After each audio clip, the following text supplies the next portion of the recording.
बहुत अफसोस की बात यह है कि ये पूरा सरकार आज सिर्फ हेडलाइंस को कैसे नियंत्रित करे उस पे ज्यादा जोर दे रहे हैं। पूरा सरकार भाषणों पे ज्यादा निर्भर है। पूरा सरकार चाहता है कि पूरा देश उनके भाषणों, उनके इवेंट मैनेजमेंट, उनके हेडलाइंस पे ध्यान दे और वास्तविक जो स्थिति है उस पे उनका ध्यान न जाए। They speak not in सम्मानजनक language. आपका स्ट्रेटेजी है, यही स्ट्रेटेजी है आपका, सुनने की ताकत नहीं है। दोबारा ये देखिए, यही है, यही स्ट्रेटेजी है, यही स्ट्रेटेजी, ये है सर। बार-बार मिनिस्टर, जब भी कोई मुद्दा महत्वपूर्ण देश का आता है तो प्रधानमंत्री मोदी जी गायब हो जाते हैं। अब हाल ही में मत करिए, आप देखिए, ठीक है, आप एक मिनट प्रधानमंत्री मोदी जी से हम और अपेक्षा करते हैं। एक मिनट, शांत हो जाते हैं, शांत हो जाते हैं। माननीय जब माननीय प्रधानमंत्री जी जब पहले भी सदन के अंदर चलते सदन में पूर्व के प्रधानमंत्री जी भी गए हैं और जब भी माननीय प्रधानमंत्री जाते हैं सदन को सूचित करते हैं, मुझे सूचित करते हैं और उसके बाद प्रधानमंत्री जी हमेशा सदन को सूचित करके ही जाते हैं सदन में। हम प्रधानमंत्री का सम्मान करते हैं और प्रधानमंत्री का सम्मान करते हैं, लेकिन इसमें जब हम वर्तमान प्रधानमंत्री का सम्मान करते हैं तो बार बार पूर्व प्रधानमंत्री पे ये लोग अपमानजनक शब्द क्यों करते हैं और उनके बातें रिकॉर्ड पे क्यों आते हैं, इसका भी आप बाद में सोचिए सर। हम सभी प्रधानमंत्री वर्तमान और पूर्व प्रधानमंत्री को सम्मान करते हैं, लेकिन जब भी ट्रेजरी बेंच से अपमानजनक शब्दों का व्यवहार होता है बार बार रिकॉर्ड पे आता है सर, और हमारे तो रिकॉर्ड में रहेगा पता नहीं सर, कल पता चले। लेकिन जहां पर How many times has the Prime Minister been abused in this house by them? And how many times he was not even allowed to speak in the house? They stood in the well and shouted. Will the Honorable Member Tarun Gogoi, his son, Gaurav Gogoi, apologize for the number of times they've called abusive names to the PM? Today he's ironing out all that. He's whitewashing all that. That's not allowed. He should have the grace. He should have the grace to admit that they have abused the Prime Minister.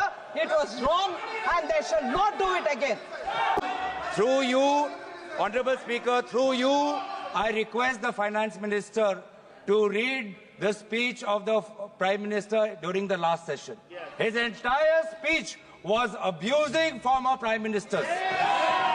I have written a letter to you putting on record a number of times he has abused the chair of the former Prime Ministers. So please before pointing fingers, अपने घर में खुद झांकिए। If it is this, संसद में एक और बड़ा ही मुद्दा देखने को मिला। पीएम मोदी के विदेश दौरे पर सवाल कर गए गोगोई।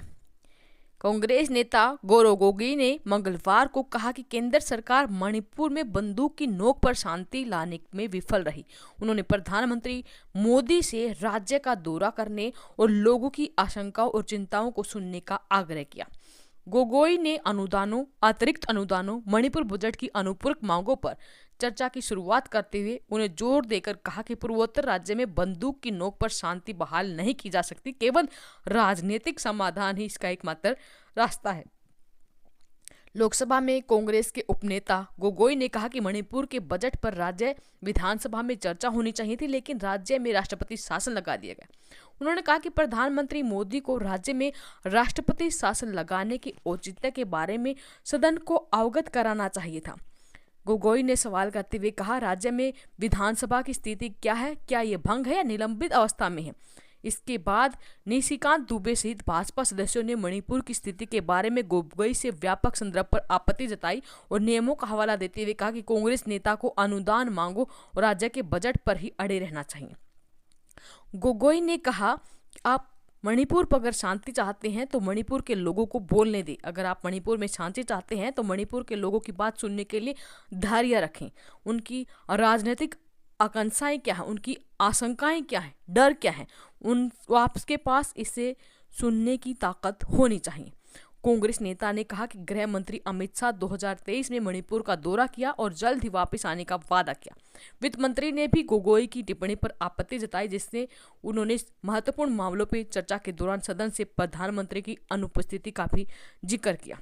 लोकसभा अध्यक्ष बिरला ने कहा कि पीएम मोदी ने उन्हें अपनी विदेश यात्रा के बारे में बताया है और बताया कि पिछले प्रधानमंत्रियों ने भी संसद सत्र के दौरान विदेश यात्राएं की हैं। गोगोई को जवाब देते हुए सीतारमण ने कहा कि विपक्ष को इस स्वीकार करने की विनम्रता दिखानी चाहिए कि उन्होंने प्रधानमंत्री को गाली दी है और वो इसे दोबारा नहीं दोहराएंगे। तो दोस्तों, आपका इसके बारे में क्या कहना है? गोगोई और निर्मला सीतारमण में चली बहस के बीच, जहां पर निर्मला सीतारमण कहती हैं कि उन्होंने पीएम मोदी का अपमान किया है, आपको उनसे माफी मांगनी चाहिए। आपका क्या कहना है? वीडियो के कमेंट बॉक्स में अपनी राय जरूर दें। धन्यवाद। जय हिंद, जय भारत।